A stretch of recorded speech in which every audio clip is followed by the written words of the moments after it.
when you suddenly got touched by the fool, you go, oh, God, oh, no, oh, I felt a fool. You know, if you can see that fool as a quality of invisibleness that's come and touched you, then the fool is separate, so to speak. It's like a spirit or like a quality that passes your way.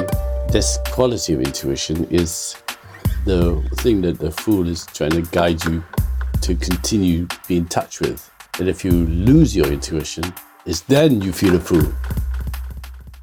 Thank you to those of you that have been giving us reviews on iTunes. They really help other people discover the podcast, hence sharing further the ideas, values, and actions we share across here.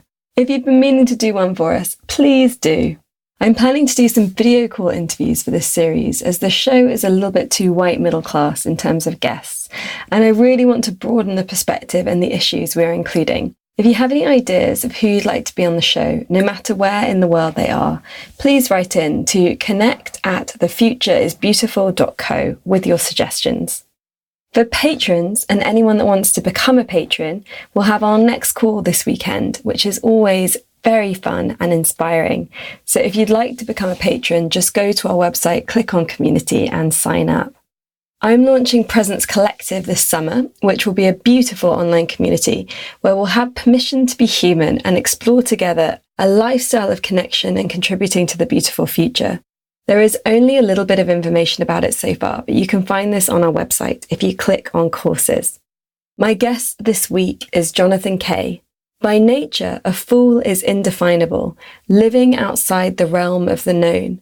A fool is a mirror, a flip side, an alternative way of looking at things. He will play your fool, and by doing so, helps to breathe life into imaginations locked away, resuscitating the fool that lies sleeping in the audience. Jonathan makes anything and anyone in the audience remind us all that we are more than our roles. He runs an annual program of workshops, as well as the year-long Nomadic Academy of Fools, training people from all walks of life in his unique fooling technique. In this conversation, we discuss what opens up in life when we're not afraid to make a fool of ourselves, and the role of the fool in society and in the inner workings of our mind. I would like to offer a trigger warning for suicide, hanging oneself, and torture, which is mentioned briefly around the middle of this conversation. If this might be triggering for you, please make sure that you have the support you need as you listen to this conversation. I hope that you find this episode interesting. Welcome to The Future is Beautiful, with me, your host, Amisha Gadiali. On this show, we explore the weave between politics, spirituality, creativity, and sustainability. It's time for us to move beyond silos and into an integrated way of being. Every one of us has ideas and personal experiences to share that can lead us to a brighter future. This is the revolution. Despite the challenges we face as a global community or the pressures that we meet in our daily lives, when we stop and dare to dream, to ask ourselves the big questions, and to share what we are already doing, we create the future that we wish to wake up for. That future is beautiful. Jonathan, it's an absolute pleasure to be here in your house and to have you on the show. Very welcome. We've already been having a really interesting conversation outside in the garden. And I feel like of our friends listening, a lot of them won't have ever heard of or knowingly encountered a fool, and will have no idea what the fool is. Can you start us with the beginning? Well, I suppose everybody imagines a medieval fool or a fool on a tarot card, or the word fool is a kind of derogatory word. You know, if you're called a fool, it's not exactly the best thing to be called, you know. And if you make a mistake in your life and you do something what you considered not to be good, then you might say, "Oh God, I made a real fool out of that." You know, I don't know. why I said that. I don't know what I did. Or if you get hurt by love. You get hurt, yeah, by love. By love. Yeah, that's always the fool, isn't it? You jump in and you get burnt, and you say, "I felt a fool." I think try and see the fool as in that instance that you've been touched. When you suddenly got touched by the fool, you go, "Oh, God, oh no, oh, I felt a fool." You can see that fool as a quality of invisibleness that's come and touched you. Then the fool is separate, so to speak. It's like a spirit or like a quality that passes your way or in your conversation or in what you're saying, and you may suddenly laugh or you may suddenly feel that you made an awful mistake or something like this. But the fool aspect tries to wake you. It sort of goes pink, something like, "Oh, God, I'm never going to do that again." I went up to her and I said I loved her very much, and then she just walked off.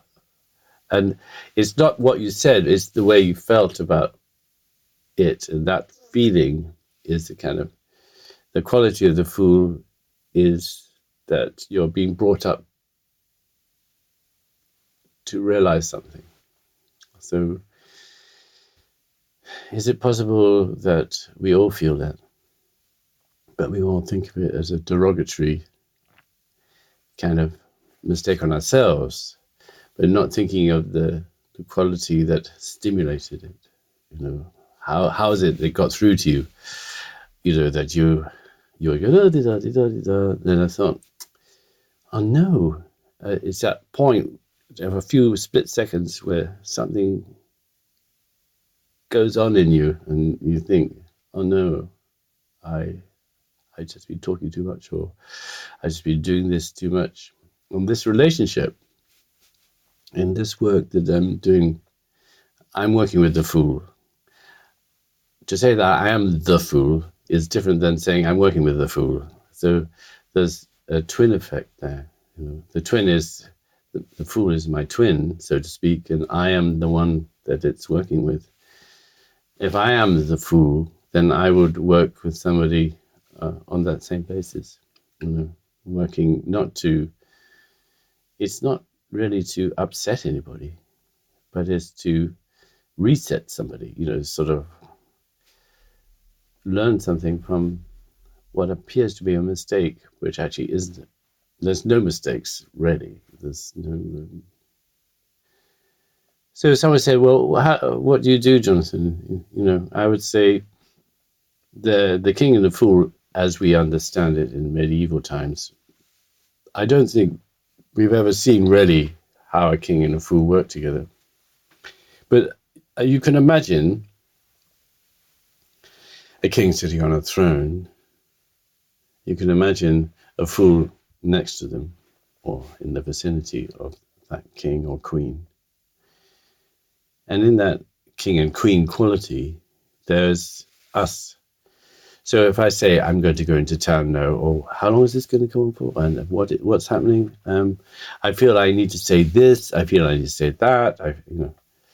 Then that's all king stuff. That's all queen stuff. That's what you feel you want to say. But then underneath, there's also a questioning thing that says, what are you doing? Are you going to be clear or honest with this person? To a certain extent, this quality that rides on underneath can be foolish or a fool, or the quality of balancing your conversation with your intuition, with your sense of self. So you might think, well, I'm not going to do that because I'll feel a fool if I do that. Now, that expression maybe is a reflection of the king or the queen, so they will look not good. But when they don't worry about that, a lot can happen as a result of making those steps into love, into being with somebody, into, not knowing the territory you're in, not knowing where it's going to lead, or how it's going to finish, or how it's going to land up, or blah, blah, blah, blah, or any of these things, then you're on course to not knowing where you're going, not feeling secure. And yet, this relationship can prove to be very beneficial to both yourself, your thinking, and the movement that you have through life. So I would encourage these very small split-second things to understand these, not the result of you saying I'm a fool, but before, just a split second before you say I'm a fool. There's something just tipped you, something tried to wake you, something tried to sort of give you a hint. And then the reaction is, oh no. And then you're sort of full of feeling and full of things, or you suddenly cry or something of this nature. So the fool is fairly invisible. If you sort of mean, if you could see the quality of the fool, it's your, in quiet moments, you have an intuition about doing this. An intuition, so in the words that I'm using, I'm not good at spelling, and I'm not good at those kind of things. But when you say intuition, for me, it's in and it's tuition, so I'm learning something in. So my intuition, that means my tutor, the thing that's trying to get hold of me, trying to wake me up, trying to sort of say something to me. This quality of intuition is the thing that the fool is trying to guide you to continue be in touch with. And if you lose your intuition, it's then you feel a fool. You see what I mean? You lose your intuition. You think, oh God, I wasn't listening to myself. I just went and did that and did that and did that. And the foolish aspect would go, so perhaps you can come back and be more aware of what is going on. And you say, oh yeah, all right, you may not listen, or you may do exactly the same thing again. I would advise you not to have another drink. And you say, well, yeah, good advice, but you have another drink, or you have another pie, or you have, you're on a sort of, I am that king aspect or queen aspect. It continues to satiate itself. It wants those things, and perhaps doesn't want to listen to. I know perfectly well I shouldn't be having a pie, but I'm going to. It's only one pie. It's only one drink. It's only one hit. It's only one this. It's only one. I should be able to stand it. But thank you very much for your kind consideration. And you feel the foolish aspect going. Yeah. Okay. Well, we'll go with that. I'll watch you have another pie. But in some respects, perhaps it would be a good idea to steer yourself away from that. So there's all sorts of poems and all sorts of songs and all sorts of things that come out of this very tiny area, between intuition and you're not listening, or intuition and you listening, and how good you feel when you're in touch with yourself. And touch with yourself means you're in touch with your twin, and the twin in this respect is to do with everything else that isn't the king or the queen. And then if you're more in touch with that aspect, because a lot of the examples that you gave were about how someone comes across to other people. Yeah. Like, oh, I would feel foolish to do that. I would look foolish. I would look foolish. That's a bit of an outward expression, yeah. The one that people connect to. Yeah. And even just remembering the first time I met you and was in one of your workshops, the fear that everyone has to stand up and look foolish. Yeah. Do you feel that once you have cultivated that relationship with the fool, that does it dissipate the relationship with looking foolish? It's an imbalance, really. You're so used to being comfortable. And if someone says, well, try doing this, it seems uncomfortable. But there's a lot of space to be filled. You could dance around the garden here on your own. You could dance, you could go into the garden on your own. You could just smell the flowers on your own. You could just go through the garden. But if there was somebody watching you, then that would create a different impression, because you have a king or queen aspect that has image and has something to lose, or something, some judgment or something that's going to affect the way you're going to go around the garden, or, you become self-conscious. And self-conscious is a strange word, really, because we're all trying to become conscious, and it's like a kind of strange malady to be self-conscious. And the self-consciousness is, you can almost be blamed for being, you maybe feel self-conscious. I was going around the garden just trying to do the flowers and enjoy myself, but I felt as if you were criticizing me, or looking at me, watching me. It made me feel very self-aware, very self-conscious. Now, in normal practice, that's somehow bad. You should never do that for somebody. They should be asleep and allowed to waft around the garden, smell the flowers, and not be at all aware of any self-awareness or self-consciousness, or aware that, that the birds are looking at me and I'm feeling self-conscious. Or there's a kind of paradox there, because in a way we're on the planet to become conscious, So, and then we turn it down. I don't want to become conscious, especially self-conscious, because that makes me go red. It makes me go, and all sorts of things happen in me, and I hate them. I hate all that feeling. And yet, by paradox, something really new is happening to you.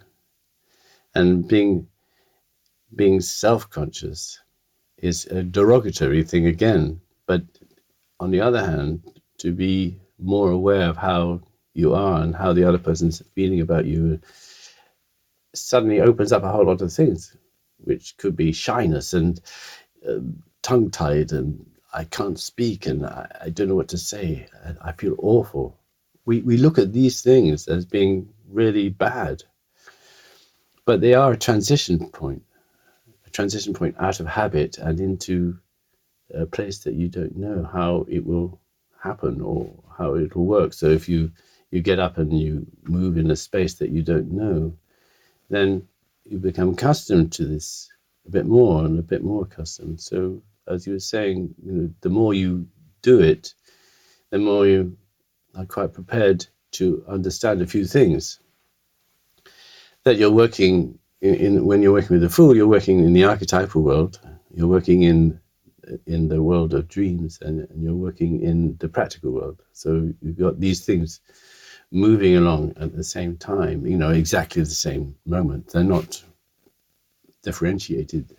So to be able to understand walking around the garden archetypally, and walking around the garden as in a dream, and walking around it in practical terms, all those things happen at the same time, and you can understand that you can be aware that these things are going on. There's not a flower in the garden that isn't tended by the rain, or by the sun, or by a gardener, or by some spirit fortune. Everything's going on at the same time. So learning how to be a fool is to learn that these things are going on every second of every minute of every day. And this small kind of awareness that you felt a fool is the beginning of self-awareness. And every fool wants their king or queen to be self-aware and understanding how to be in the world, and how to learn about the archetypal world and what that means, and not to shut themselves off in a box, in a kind of kingdom. And thinking is not terribly useful for being a fool with, unless you can start to run your thinking in a particular kind of way. Because your thinking really defends you most of the time. I shouldn't do that. Don't do this. And don't fool. Don't. So the whole quality of thinking is very defensive. It doesn't encourage you to open up, or encourage you to jump into the garden, encourage you to do this. So it takes some time for thinking to rejig it, so that you start to run thinking as opposed to thinking run you. And the whole thing about this relationship is continuous, really. You can't put it down or take it out or stop doing it. You're involved. As soon as you've got a body and you're in it, you're off, So you might as well start to try and understand. Support. Understand just means understand. It means you don't have to, nothing to do with thinking. You just support it. I don't have to understand the stars. I just understand them. I understand the tree. I understand the tree. I don't have to know its different components and what it's made of. So a lot of foolishness is understanding that you've been groomed by society, groomed by people around you, groomed by your family, groomed by, so on and so on, to react in a certain way. You can't get out of that. You just need to accept that you have been groomed. Even a soldier's groomed. Not a soldier's being groomed. A lazy person's being groomed. That you're groomed to do the thing you like doing or hate doing best. Somebody who is depressed, I would say, runs depression. I say, well, no, I can't. I hate depression. But I've seen people understand that they run it, and in the first few seconds when they wake up in the day, they go, it's another day. Just it's about 2 seconds, less than that, and they go, oh yes, sorry, I'm depressed. Yeah, and then they become depressed. So there's a kind of gap, a tiny weeny gap, where they're quite free till they realize they have a responsibility to be depressed, to carry that burden, to magnify it, it should be given a round of applause for how well you do it. It can even lead to your death. You need to understand that it's running you. So you need to understand also there's a kind of product that you want to be depressed because you don't want to deal with something or whatever it may be. So it's better to be depressed. And somebody would criticize me for saying that, but I've seen people who understand that they can, when they're running it, they have never considered that. They never considered that they actually run everything, They thought their mother did, or their father did, or their sister did, or their brother did, or their job did. But all those things, you're just giving away your power to these things. And they're just things that leave you with less. So if you realize, as they're listening to this show, that something is running them, or if I'm to realize something is running me, what do I do with it? How do I invite first of all, you've got to notice it. You've got to really notice that that's what's going on, not do anything about it. You've only got to notice it. You've only got to go, there it is again. I recognize. If you say, I recognize that, I've done that again. You recognize it. I mean, you can do it again without recognizing it, and then you don't understand why it's happened, But you just a little touch paper, like a rocket. You just seen the touch paper just for a few seconds, and you see that you're entering into a cycle that you understand. That you meet a man, you meet a woman, this first bit's good, the second bit's good, the third bit crumbles, the fourth bit's no good, and then bye, and then argument, and then fuck you, and the whole sort of, and you can do all that. And then you meet somebody else and you think, they're having a really nice time,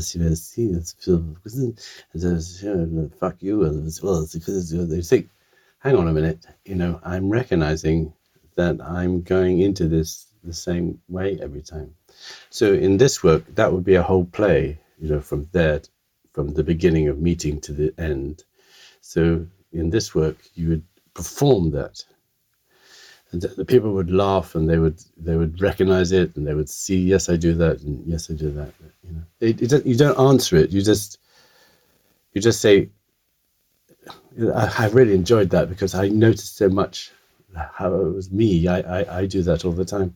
And they might say, well, what would you do to get out of that? I say, well, it's not up to me how I get out of it or how you get out of it. You just got to realize that you created this wonderful thing, which if you do it well, you'll get a standing ovation for. If you do it as a play and you play all the parts, you'll suddenly realize,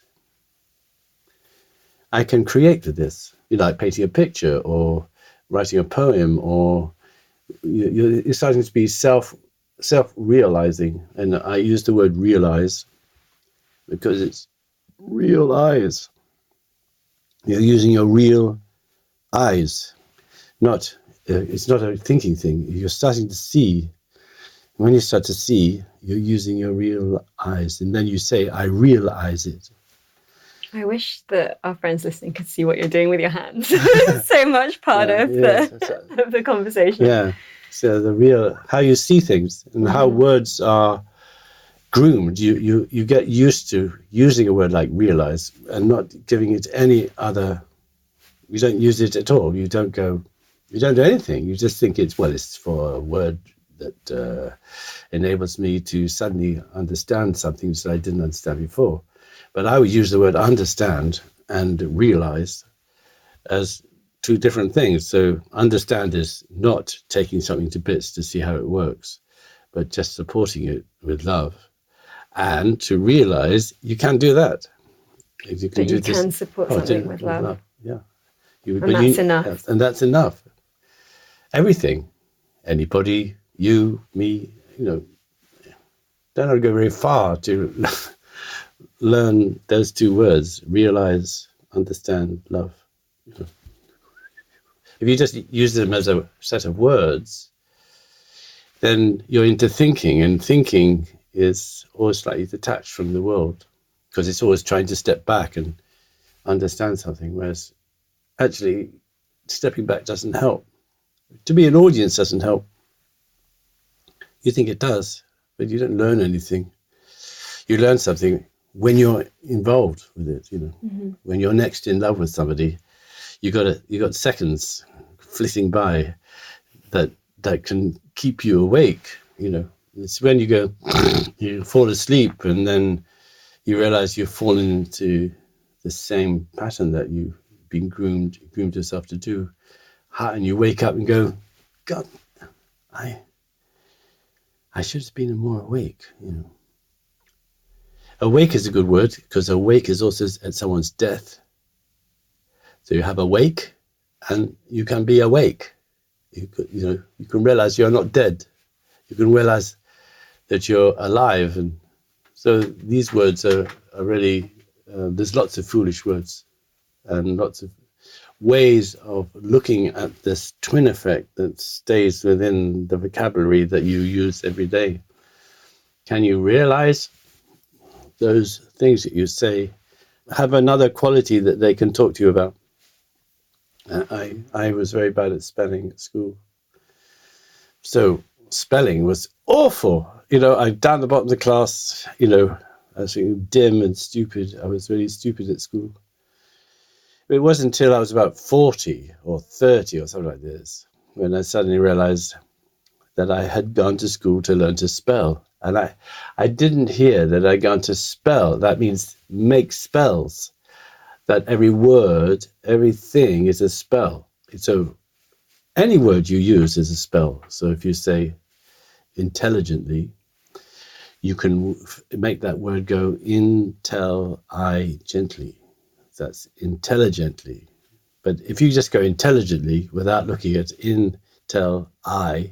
gently, then there's a whole perception of how you just begin to see words. So it's about really hearing words. Yeah. Even the word hear has an ear in it. Mm-hmm.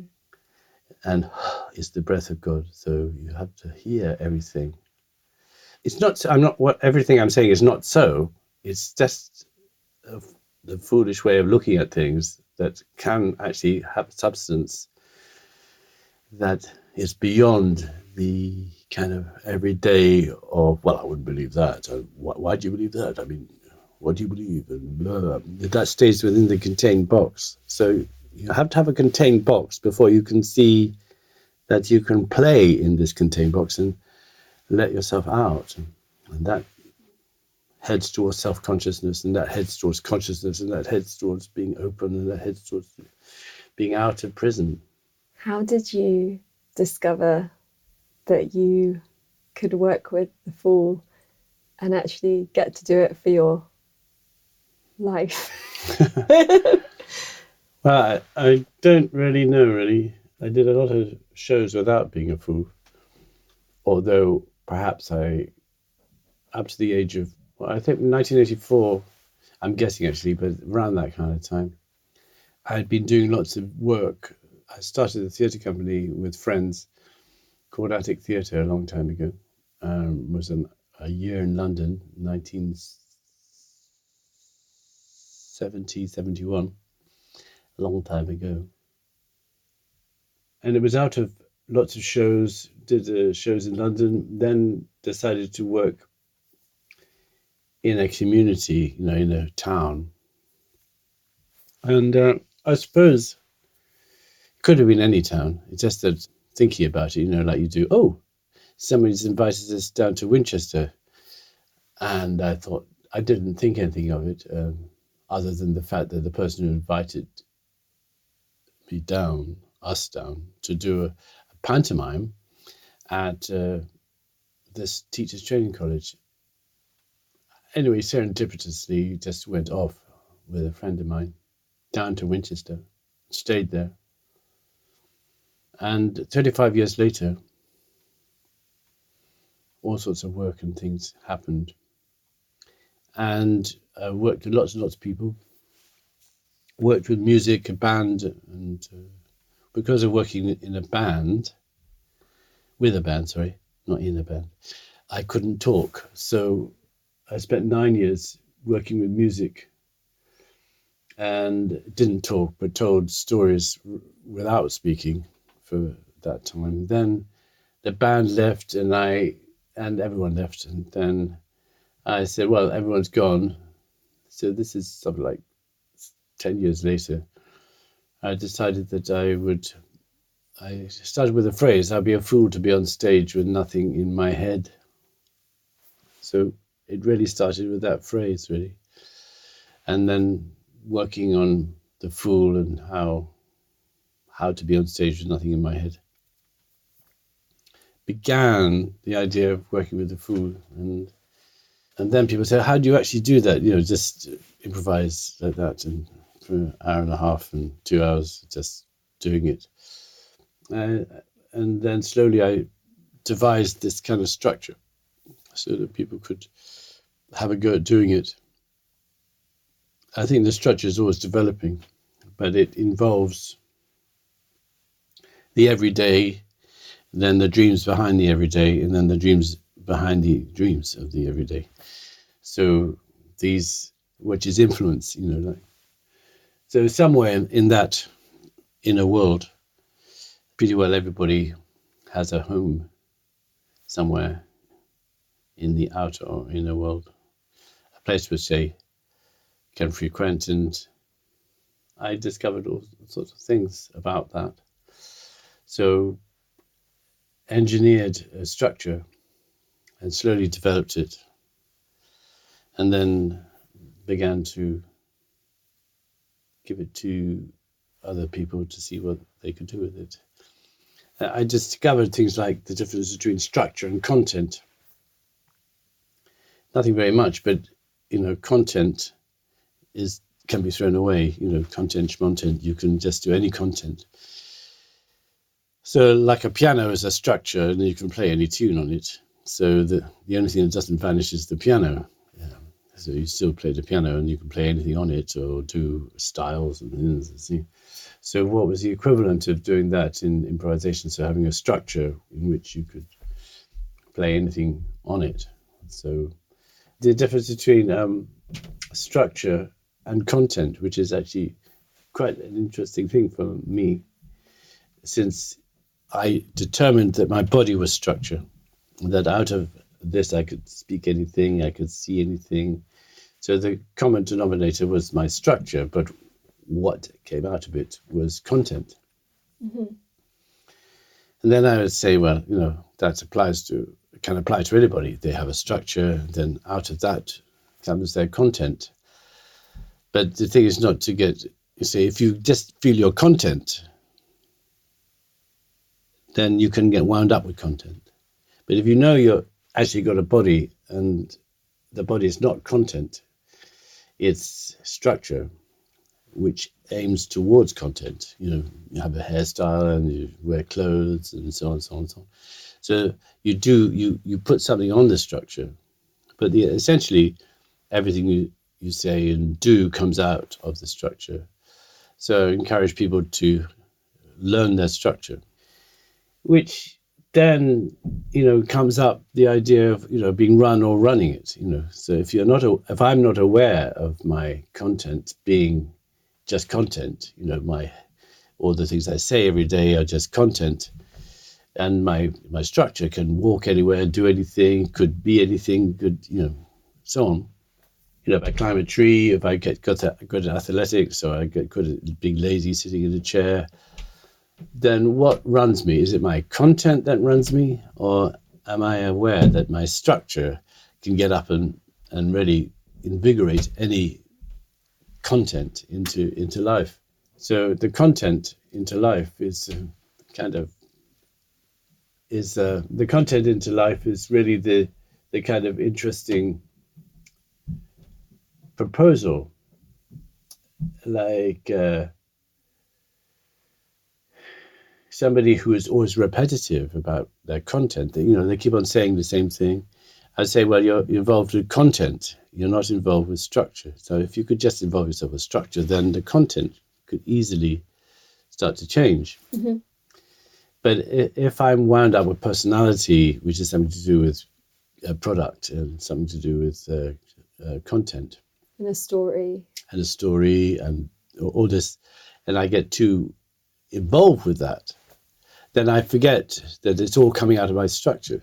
It's coming out of my body and how I move. So if my content overtakes my structure, I can start to feel like there's no possibility of change, because I've forgotten, let's say, that it's all coming out of my structure. And that my structure could be a swimmer, it could be anything. It's not limited. If you look at everybody's body and see what they do with it, so people say, well, how do you talk about all this, Jonathan? You keep on talking about it like this. Have you read lots of books, or have you, where's this all come from? Have you read lots of books about? And I say, no, I hardly read any books. I don't read. I can read just about, but I don't read. I'm not I found this in the book and so on. Mm-hmm. So I must read about one book every 2 years. So it's not. I wouldn't call that reading. I would call that sort of as being interested every now and again in something. So I come out, and as I was saying before, learning to spell and words and using your lips to say things.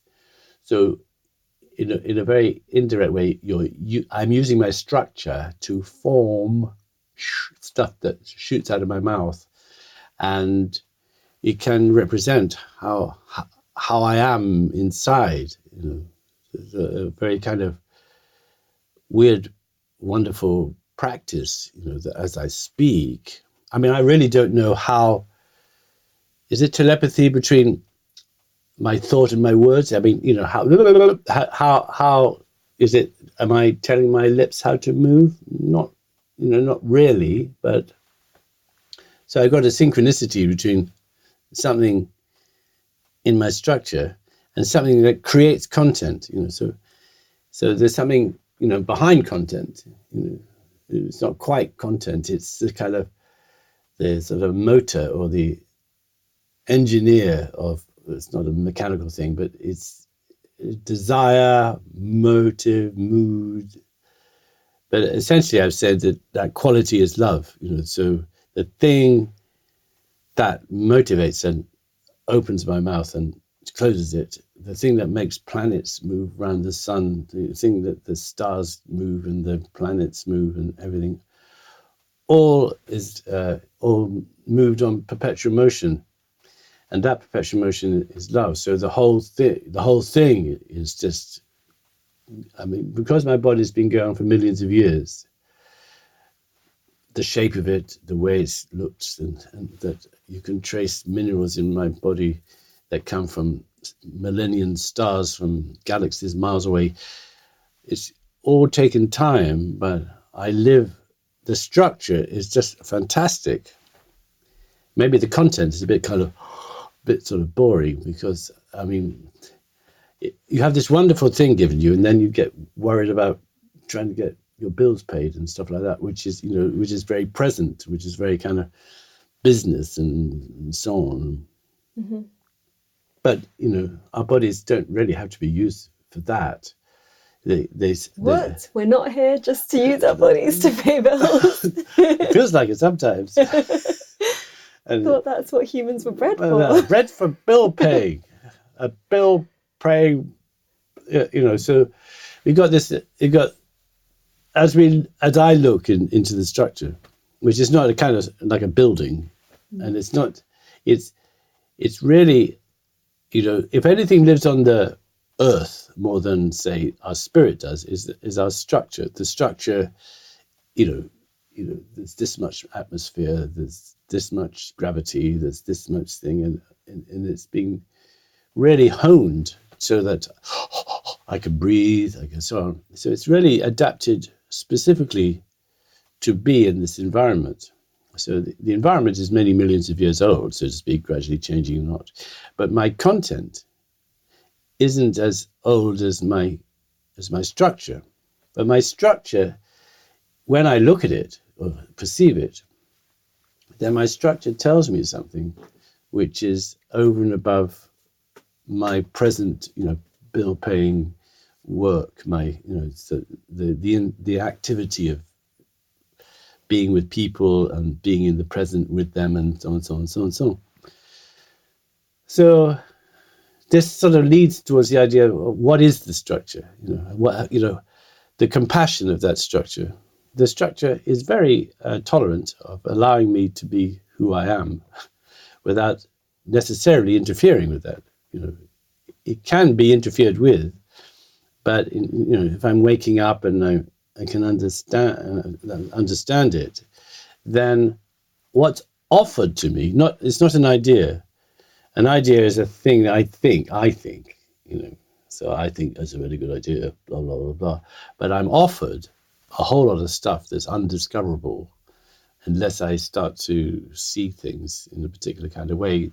That seeing and looking and seeing and being is a way to understand, first of all, how to look, because that's really difficult. Seeing is even more difficult, and being is even more difficult on top of that. And flying with that being is it's not difficult, but it's just 4 words, but actually it has an enormous depth in it, Mm-hmm. I come and I look at you. I can look at you and see you. Can I be you? That's something different. But if I look at being you, then I look at also my ability to see you. And seeing you isn't necessarily just over there. It's also in the light and the movement that goes in my eye. And I make a copy of you in here. So there's 2 of you. There's one in here, one out there.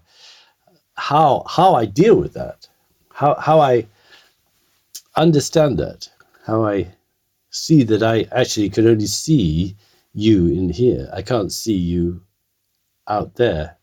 So when I try to see you out there, I can't see you mm-hmm. unless I have you in here. Mm-hmm. So there's many things which I can't see, which are out there because they're not in here, and I can't see them. So things like archetypal things and things that you start to notice.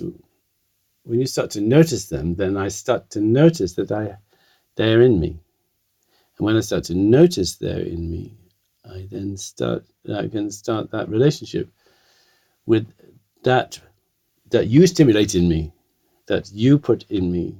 And we were talking previously about, projecting and all this kind of thing. If you reverse projecting, rather than projecting out, but sort of seeing that you have all the world in you, in me, then there's another layer and level. So I can start to feel like I feel like you.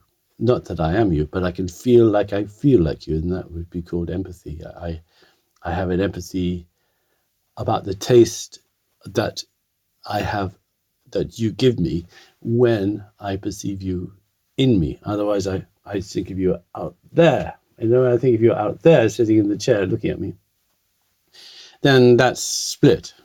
But if I say I can't see you unless I create you, then I got two of you. So there's one there and one here. So this is going back to the twin effect, and that everything that's in the structure has been copied from the outer world into the inner world, but also from the inner world to the outer world. So everything is really kind of amazingly synchronistic.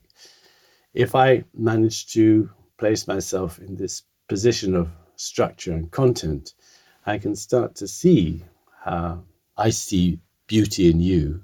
You may not see beauty in you. You know where I see something, the person who is looking at me may not see that. So I can't. This look, see, be, fly is an enormous adventure. Somebody told me about the story of Magellan's boat, and I thought that was a good example. So apparently Magellan, I'm only telling you this, I never was Magellan. I could play Magellan, speak Magellan, be slightly Portuguese. But when he got to a certain place in the, I think it was somewhere like Indonesia or somewhere like this, he came to an island, he hopped out of his boat and he rowed to the shore. And there were lots of people on the shore waving. And he was very pleased. They were all very pleased. He hopped out of his boat, little sort of boat about the size of this room. And then they said, "Where did you come from?" I said, "Well, I came from that boat over there, that large boat." They hadn't any perception about what a big, huge boat looks like, And they didn't know what it was. I mean, as far as they were concerned, he came from nowhere. He just sort of started in the ocean and just got there. It took them some time to talk to the shaman, say, if you see this tree, you take the branches off, you indicated that, and then took the tree and put it out there. Then gradually they made the boat out there and they could see it. Mm-hmm. But they couldn't see it beforehand because they hadn't got it in them to see.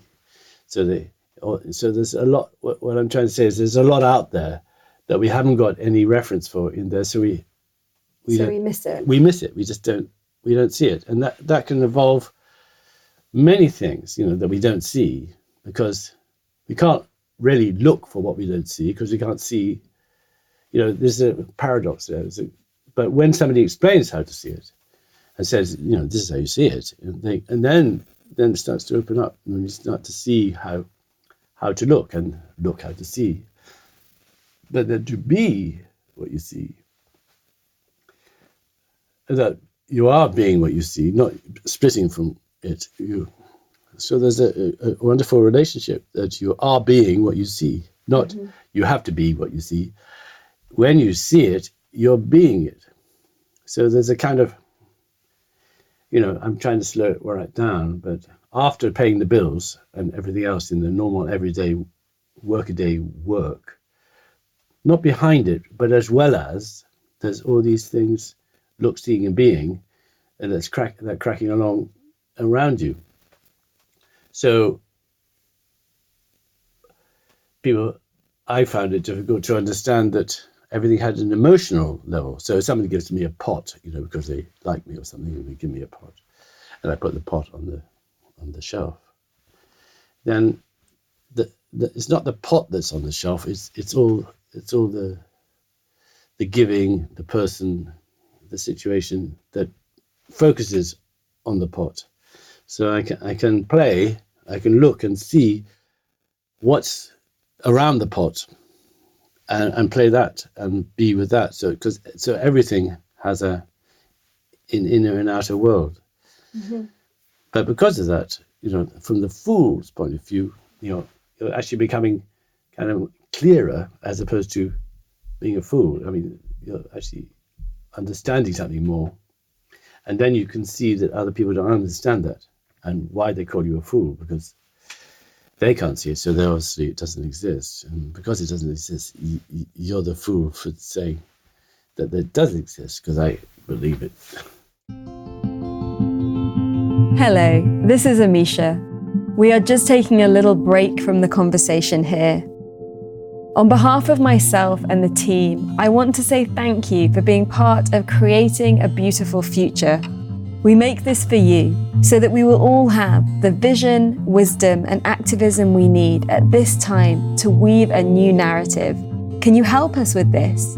You can do that by making a monthly donation to the podcast to cover our costs. Just the equivalent of a fair trade banana you might eat or a chai latte you might drink whilst you listen to this will make a huge difference to us. Head to www.thefutureisbeautiful.co/community to become a monthly patron. And the other thing is to tell your friends about this podcast so they can tune in too. Send them a message or post on social media and let them know what you love about it. And whilst you're at it, leave us a review. And now, back to the conversation. Thank you for your loving beauty. I liked what you were saying actually before this conversation about how you haven't studied the tarot, but then people that have explained that it's a circle, an empty circle. That's right. And that empty space, and really from that space, everything and nothing can emerge. That's right. Yeah. So what I'm saying emerges from that space. Yeah. I think it's an adventure to do the fool, so to speak. But I think on the tarot card, the fool is jumping over a cliff or walking off a cliff. It go like this, shriek.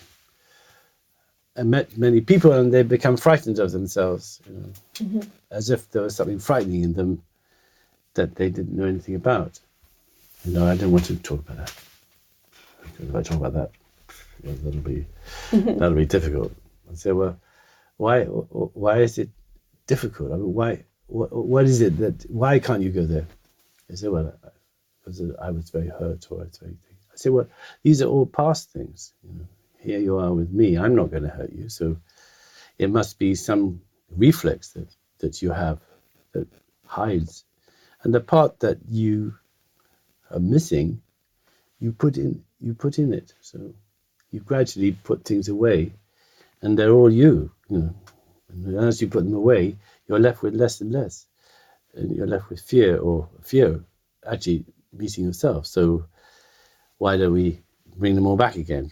Gradually, and see them as parts of you.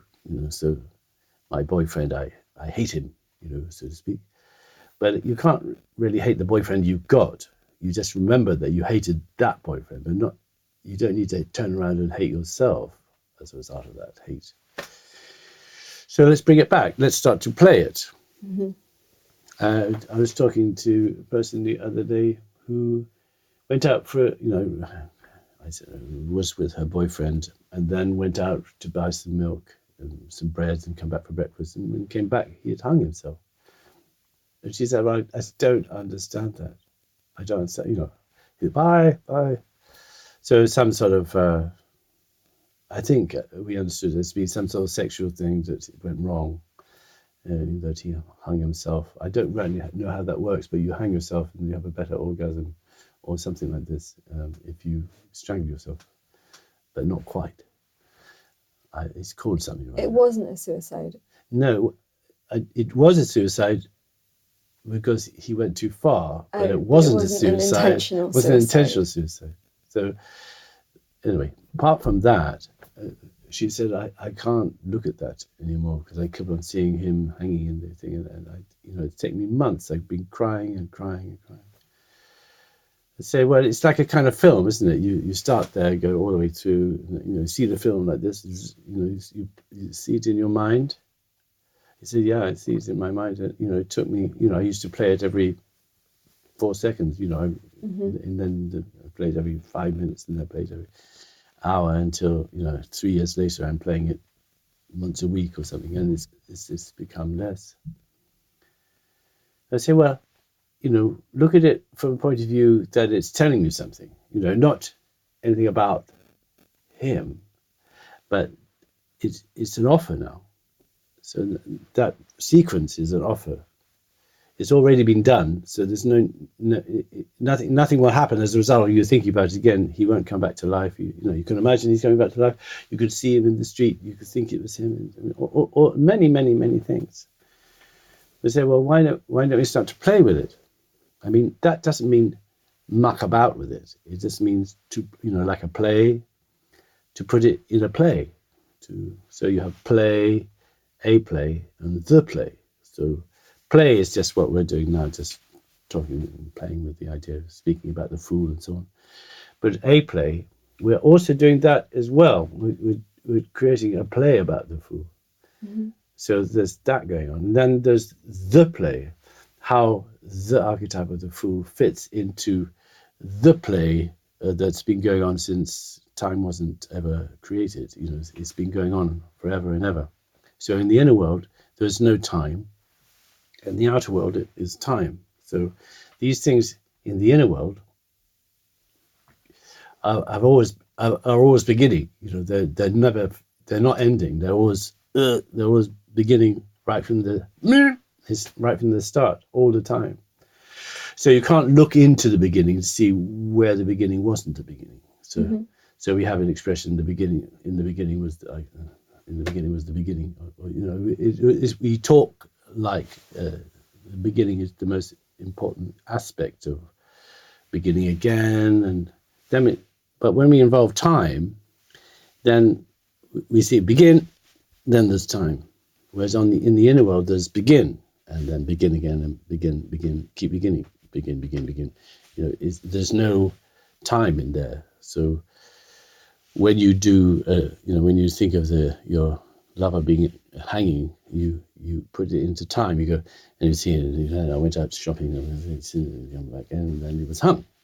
And then the ambulance came and I was there, I did all these things, and that was over 2 years ago. So I went out for a loaf of bread, and so I came back, and then and you replay it, and then you can't replay it and change it in any way, because you're playing only one role in that. Mm-hmm. You're the one who opened the door and went, every time you got the nose on, every time you're playing that particular role in a play that you haven't realized is offering you to play the other parts. So you don't think, well, I'll play him this time and hang myself, or I'll play the rope, or I'll play this chair that's sitting there for all this time. And as I explained about the vase, even a chair has seen lots of things, been involved in lots of qualities, been given, taken, shoved and moved and broken down, and many other things. So it has a time story, and it has a no time story. So in terms of working with that, you can look at something and see the no time story in something and the time story in it. So one is the inner time and one is the outer time. So this is again a twin effect. So when I said to her, well, why don't you play the rope and play the room and play all the things that have different perspectives on what and the milk and all these different things. Because you keep playing it the same way, you're not understanding you're being offered lots of other ways to play it. And again, it says, see, you didn't play it again. Mm-hmm. You see, and you didn't play it again. Why do you keep on playing this particular bit where you open the door and go, you open the door and go, you open the door and go, and you don't think, I can move around this thing. I can start to play it. It's mine now. I don't have to play this role all the time. I can play this role and that role. I'm done as a play. Then you understand there's influence in the play. So you've got archetypal influence working on the play. So not until you start to play the rope and you see it as a snake, or you see it as something, and you play the rope and you seduce the person into putting it around their neck. Mm-hmm. And they do. So there's a whole different play there. But it was just really interesting for her, because she suddenly got released from, from playing the thing, exactly perpetual motion of the story is repeating, so, and not realizing that the story is saying, play another part, look at it from somewhere else, see it from somewhere, look, see, be, fly, look, understand it, it's there. Then you don't understand, or you just sort of play it from a kind of prisoner's point of view. You're being fed this thing all the time. I'd just been to Bosnia, and there was an amazing man, Sharif, who we just met, and he had been to Moscow, which is a concentration camp, and he had survived that, and many of his friends were tortured and killed. It's a horrific story. It is only in the Bosnian War. All the same things happened, torture, murder, so many different things. But talking with Sharif, he was describing his ordeal with this. He was put in this room, 20 by 20 meters, with 500 other people. So they sort of went round the walls, and then they got in. So they were just packed in this room for 5 days, not allowed out, just like that. They could go to the toilet. I think it was difficult because the people who went to the toilet didn't necessarily come back. So they were being tortured, and an enormous amount of fear in that room, and the not knowing when it's going to finish, or if it's going to finish, or it's just you're in that room, and there's no. That's the equivalent of the dream that doesn't repeat itself. That's carrying on, and it's carrying on, and you can't stop it. But he survived. He was beaten up, his head was trodden on, stamped on. He was stamped on by lots of, just a messy mess. But he said,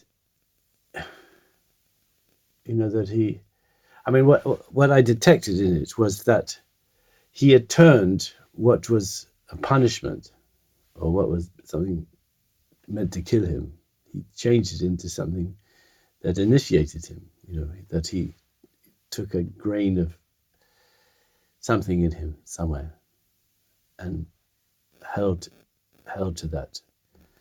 And no matter what, he still had that, this tiny thing, something that will pull him through. I don't think he said, and this will pull me through. He held on to it, and it did pull him through. So it's like that. But it was so interesting to see that he didn't feel he wanted revenge. He didn't want to get his own back. He was peaceful about it. He forgave them. And how much he had turned that process. It's a very hyper life, so to speak, in that. It's like hyper life. It's all our life squashed together in a room with all the different people that and it's an enormously thick atmosphere, thick place. But if you spread all that out without it so crammed, then you still got yourself going through life somehow, and you holding on to, or not, be able to find some particular essence, your belief in something, or your knowing of something, which is going to take you through. And I thought that's, even though it was a hyper situation for him, we're in a slower kind of, with ourselves, having to deal with impossibilities, don't understand what to do, holding on to a truth that seems to be fake, it seems to be not fake, does work, doesn't work, doesn't work, does work, doesn't work. So everything being tested, everything being... So, in his terms, everything was tested all in one fell swoop. This is going to get you through, or it's not going to get you through. And many of his friends or compassionate people around him didn't make it. And that's a whole lot of other things involved in not making it as opposed to making it. What's happened to them, and huge story. but forgiving everything. He now lives with his family. He marries and he's got children. Lives in Norway. But I thought I was good. It was very nice for him to come and talk about that, particularly with us all. I go every year to Bosnia to with some others. We go every year, and it's a thing called Through Heart to Peace. So we continuing to do that, to go through the heart to peace, and understanding that continuous. It's not a kind of one thing to do. I need to carry it on and see, rather than withdrawing from it, going back every year. So I've been 25 years going back and seeing that development and how, I don't know, it's not really seeing how, but going back and being with those people who had no houses and then start to build their lives and so on and so on. And how these pressures that the people that were in the concentration camps, the ones who ran it, the ones who killed everybody, the ones who tortured, the ones who maimed, they went out of the concentration, went into the police. So when they went into the police, it was impossible for, you got out of the concentration camp, and then you saw your torturer just as a policeman. The structure remains. The structure remains. It just slightly widened out, but so you can see it like this, and then it's when it's not like putting it under a lens of some sort and burning everybody with it, But the police were there. They're still there. They're still there. It's all got a little bit more breath in between it, but it's really an unsquashed version of what I'm talking about in a way. So, if you really, when I get involved in, close relationships, close things, then these things start to really focus themselves, and you start to see them in close, and they start to, make it's more difficult because you haven't got so much air, and then you're squashed up with this other person, and, you don't seem to be able to make a right move or wrong move, so how to deal with that? The foolish thing is not the foolish thing. It's the foolish thing is really the thing, as I was trying to explain before. It's the bit before you go, oh, I feel a fool. You need to understand that you've been given opportunity, an offer, but it's really hard to see all these offers because they seem to be plowing you down, really doing all the opposite to what you imagine a happy life will be. You have one offer after another, and a whole string of offers that fuck you over, and you don't know what to do. But seeing this man, I could see there's a kind of turn, or a kind of understanding. It doesn't seem to be for everybody. Not all the people that he was with survived. They didn't all survive together. He had it was really into his very being that he had to search himself and understand it. But that's no different from all of us, having to do exactly the same thing under the same, different circumstances. But I thought when talking with him, he could laugh, and he was a wonderful person to meet. He was relaxed. He didn't seem to have it tying him up in knots. It sounds like what you're saying is that having a relationship with the Fool is akin to a spiritual practice. Yeah.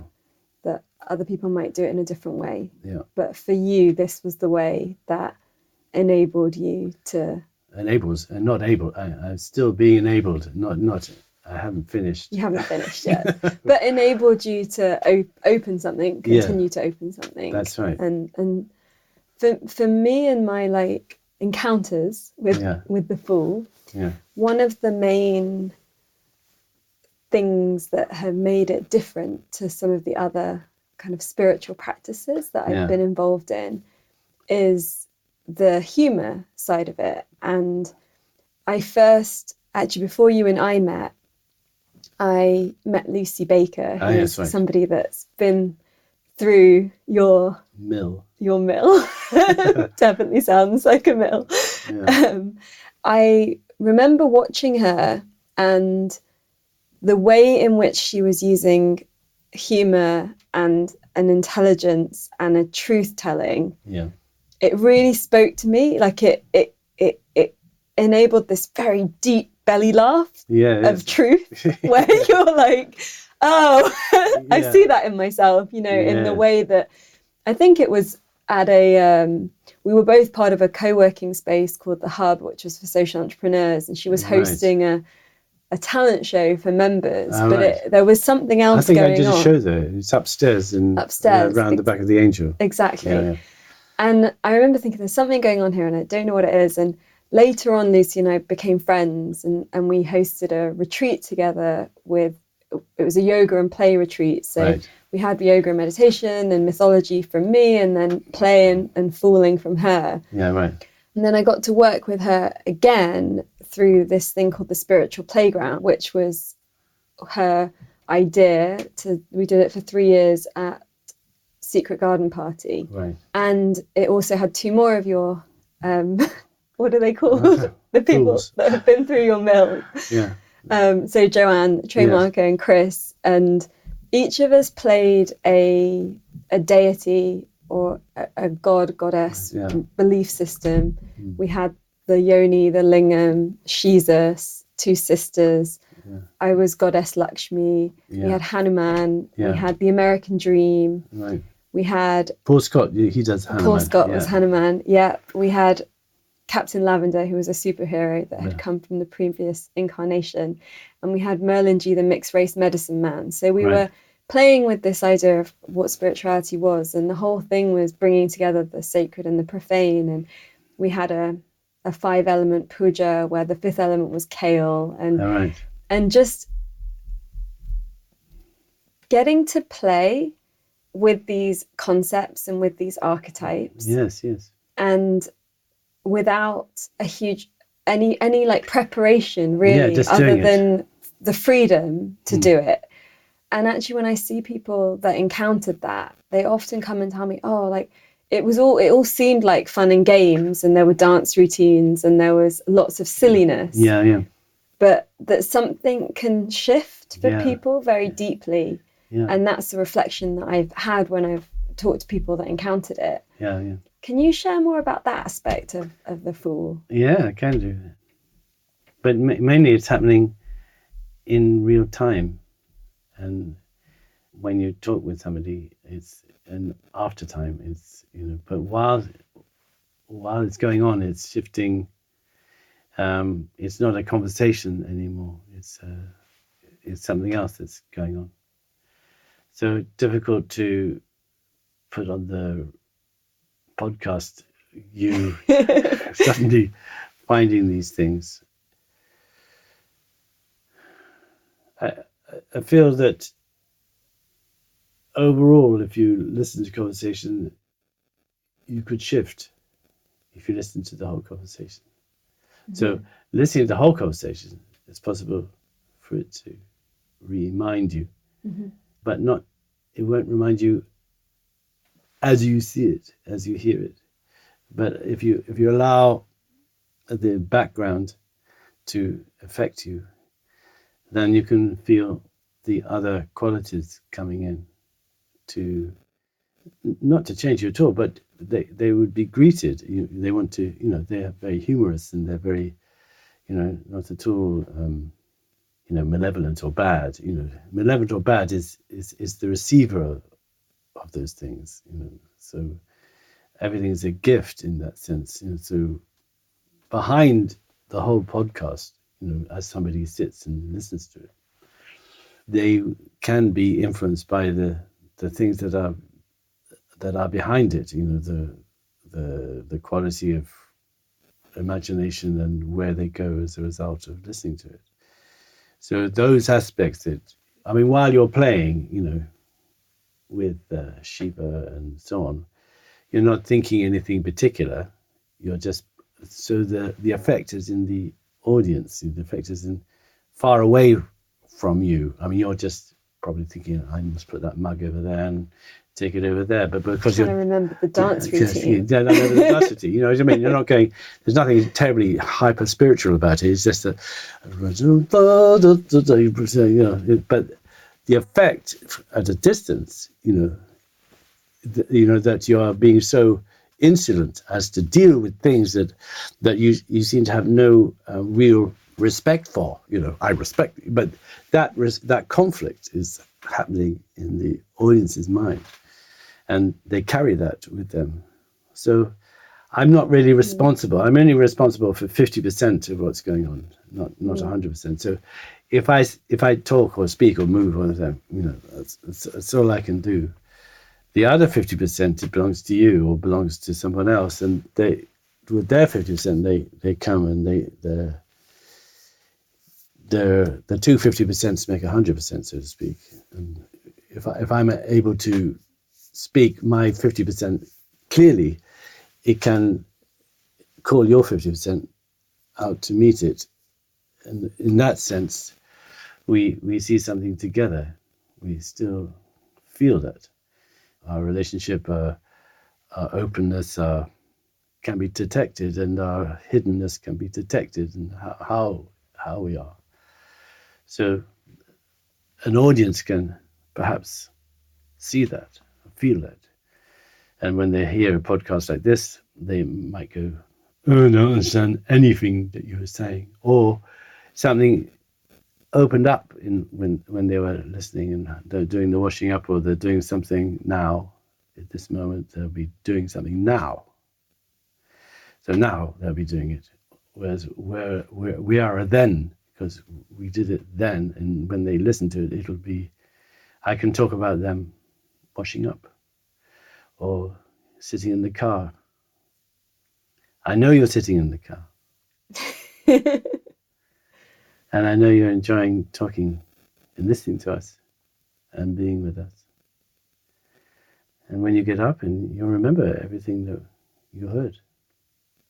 And that'll be exciting for you. And when now you're at home and you're considering us. This was not a hypnosis session. You will remember. Well, you know, just because they're listening to it. Yeah. They'll listen to it in their present time, which is not the same present time as we're doing the conversation. You know what I mean? There's two. So we can actually talk like we're there. You know, if they're listening to it. I'm hearing. You know what I mean? That's a displacement. So if you go there, then we can start talking. So have you had a good day? You know, I've been thinking about you all day, and now you're going to put this podcast on. You're going to hear what we're talking about. But we're animated. We're not animated till you press that button. You won't hear us. Us in the present moment. You can turn it off and turn it on. And now you're in control of us. Turn the volume up. Yes, that's right. Turn the volume down. You know what I mean? So that's another space where the podcast would live. It won't be the same space as this one. And you could have fun with that space. You know. Look where you're going. Don't dream. Looking out the window. Where have we got to? Nottingham. Wow.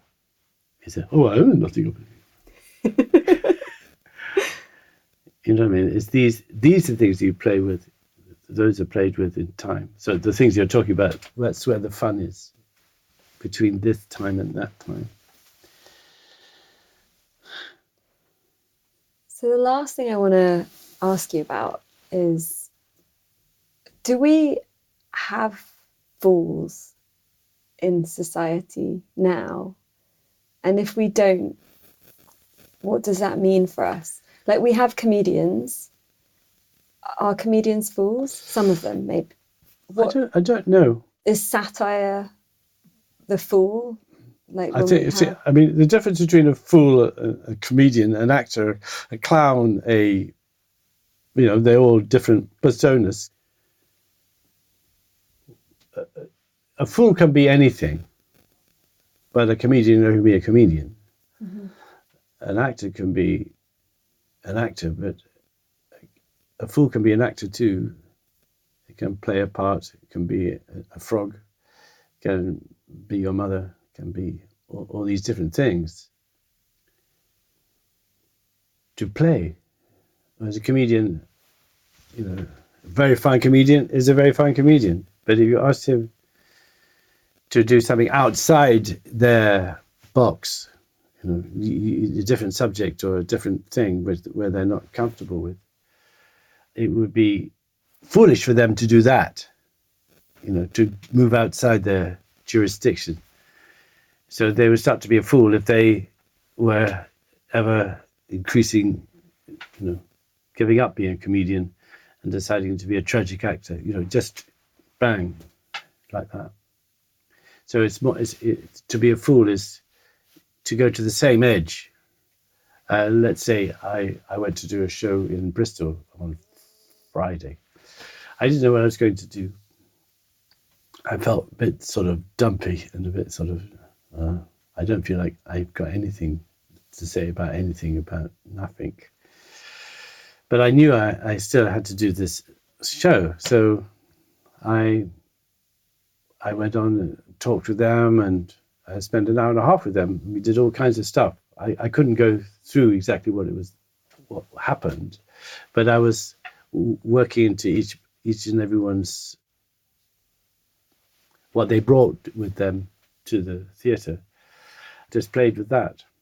So there's lots of laughing, lots of stuff, opening up things that people were trying to close things that people were trying to open. That's what's me relating about what happened.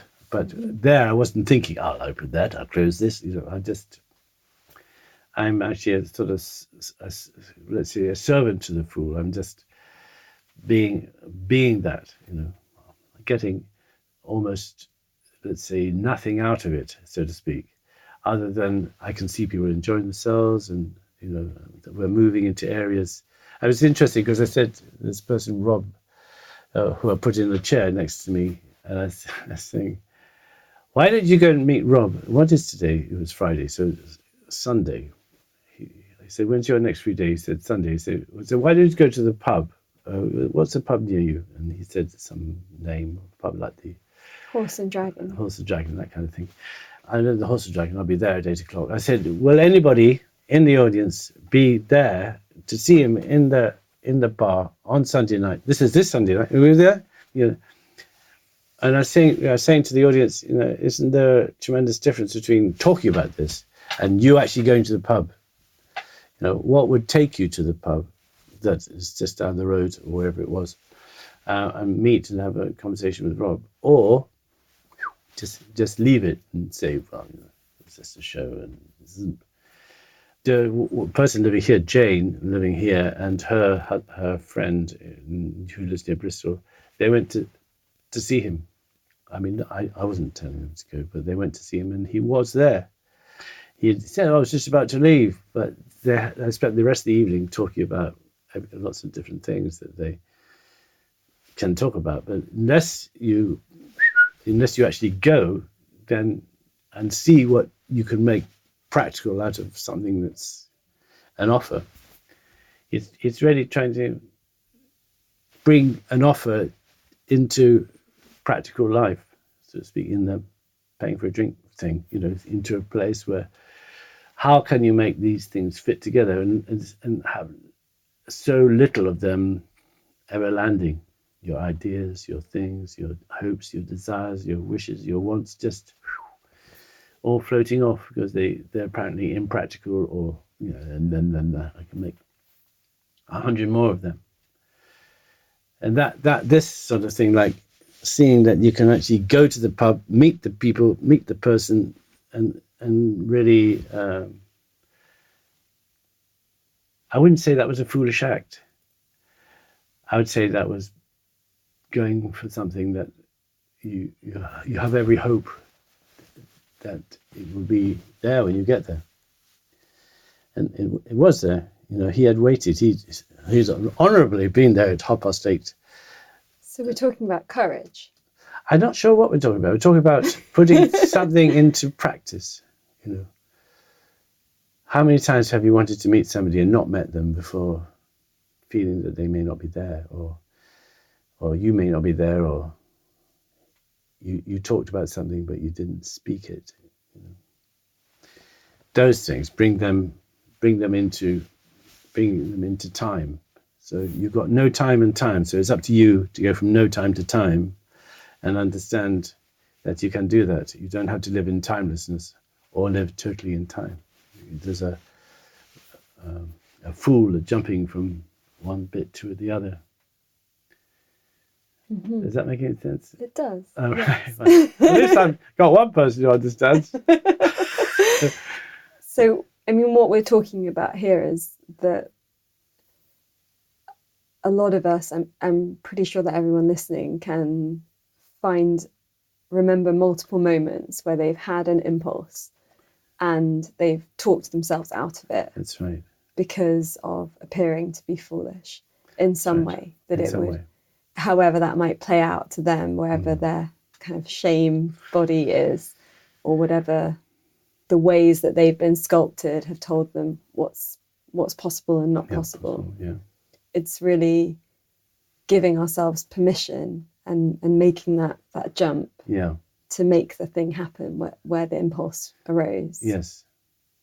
The impulse is the first impulse, not the second one. Mm-hmm. It's the one that the first one, not the judge second one, or the judge third one, or the fourth one, or the fifth one, and doing the sixth one. You do the first one. Someone said, "Look before you leap," but that's only if you're crossing a road. That's the only crossing the road. You must be, perhaps the bus will stop. I don't know, but not that kind of. It's not dealing with the physicality, and yet there's something about physicality that you are dealing with as well. To make the bus stop is it's a different sort of foolishness. I would say that's being an idiot, which is not quite the same as being a fool. Mm-hmm. I don't know. I hope I've been talking about some interesting thing that people can get hold of. But this thing about speculation and worrying about speculation, if I meet them and I say this, they'll say that, and if I say that, they'll say this, and then we get into an argument about this, and then we get into so I won't go. I'm not going to do that. So speculation is a huge barrier, disease, let's say, that stops you from, because you think your thinking would tell you or run it by you and sort of try to show you the films of how it might happen if you do this. And then there's judgment. I haven't talked about judgment, but mainly we're run by a running judgment. And there's a judgment underneath all those judgments that we feel we're making, but the one that sticks is the one that inevitably rises. When you're very tired, or when you feel you're run down, or you just can't defend yourself anymore, you'll feel this judgment come up, which is like saying something like "I'm no good" or something like this, or it'll just pop up. And when you're very tired, very exhausted, I'm no good, or it's quite fairly negative, and it seems to be against you, and just proves that you got into this situation again. So if you do a workshop, you'll run into this running judgment, like I can't do that, and you got to realize that you can't do the workshop unless you know what your running judgment is, because it'll just stop you doing anything more, because your running judgment will just come in and go and tell you that you're doing the wrong thing. Or there's very few optimistic running judgments, because you had an optimistic running judgment, you do lots of different things. But somebody who says I'm no good can try to prove to themselves that they're running Google or something like this, still trying to prove that they are good enough. but they run on, I'm not good enough. I must prove myself. And so so you might be very successful, but there's this sort of an aside that says, I hope I'm not found out. Because somebody's going to find out that I'm no good, actually, but don't tell anybody. So you have this outside thing where you're trying to prove against something on the inside, or being run by the inside, and so you never become anything to do with Google. You start running a sweet shop, and even that you feel is no good, and then you start, So you need to, first of all, is really get hold of what this running judgment is that's been planted there by circumstance, by family, by life, by victim, not victim, blah blah blah. So if you came to work learning to be a fool, you need to get to understand. I mean, my running judgment is that I am sad. If I feel that too much, then a number of things happen. I feel that it's all really not worth doing. I can either make people sad or I can be sad, but I need to understand that it's a universal thing. I've got my sadness so well sad that people will be able to feel that sadness as soon as they see me. They'll go, he's sad. That's why I feel sad. That's right.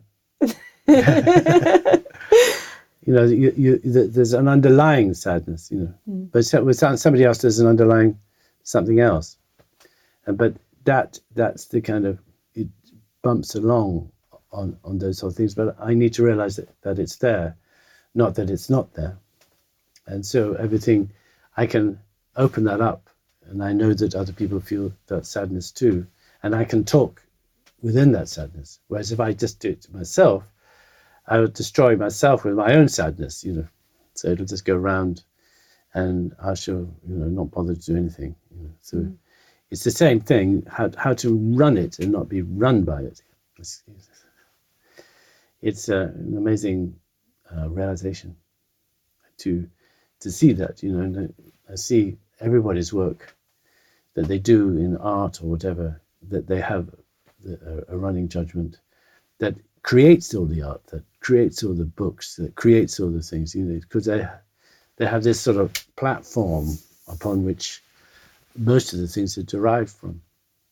But in this work, you go beyond your running judgment, so to speak. Understand the archetypal world like you were playing archetypes. The archetypes are stronger than the person playing them, For sure. So you need to know that playing the fool is not quite the same as knowing everything about the fool. I hardly know anything about the fool, but if I play the fool, people can see it better than I can see it myself. So there's a kind of relationship with that. Well, with that, we will invite any of our friends listening to come and experience in real life you playing the fool, and to experience themselves. Yes, absolutely. Playing the fool. You have workshops all over somewhere. Looking physical space and time. Yeah, I run the Nomadic Academy where anybody can do that. It's held in different countries. So you go to Helsinki and Dublin and Madrid and Berlin and Pesnas and Frome and other places. So you go on a kind of a circuit and learn to be a fool in different places and meet lots of different people. Yeah, I'd be very happy. You have to look up the Nomadic Academy in. So what's the URL for it, for the website? What is what? The website. What is it called? Yeah. You just look up Nomadic Academy. Okay. Well, we'll post links to everything. Yeah, Nomadic Academy. I haven't written dot it. Dot somewhere. You get hold of Svenja and Joe, because they deal with all that, and they do it really well. They do it really, really well. They do it, But yeah, we really look forward to seeing, and try and go and see Lucy and Joanne and Chris, and there's lots of other people, like Paul Scott. He did it as well. So they all club together and do stuff. And I don't quite know how you became involved with it, but you have done. How did you get involved with Joanne? Through Lucy. Through Lucy. And Yeah. how'd you get involved with Lucy? Well, The hub. Yes, that's but right. yeah, but then we went on some spiritual endeavors together. Right. Excellent.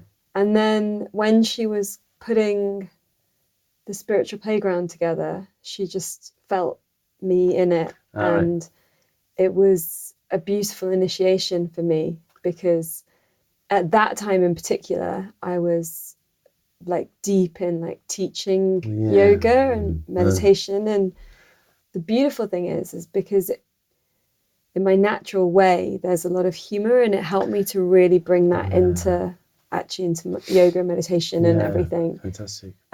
By having that freedom. But I think Lucy was worried that I'd be too serious and not be able to do it, and was pleasantly surprised. That's good. So, excellent.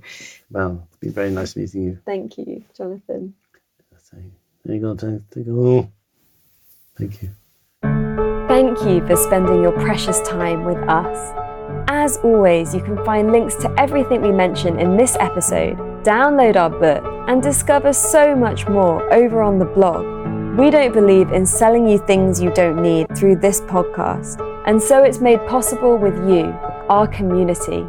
If you loved this and would like to fund our show with a monthly donation or join our online group to connect with other listeners, please visit www.thefutureisbeautiful.co and click on Community and Support. Please also share with friends, hit subscribe, and leave us a review so we can grow. Those gold stars really help others find us, so these ideas can spread. Here is to us, creating a beautiful future together. The Future is Beautiful is made by an all-female team working voluntarily or on reduced rates until our listener support grows. If you have been moved by anything you heard here, please donate the equivalent of buying us a drink. All donations make a huge difference to us and will allow us to keep doing this and remain advertising free. Until next time, I leave you with this question. How will you create beauty in the world?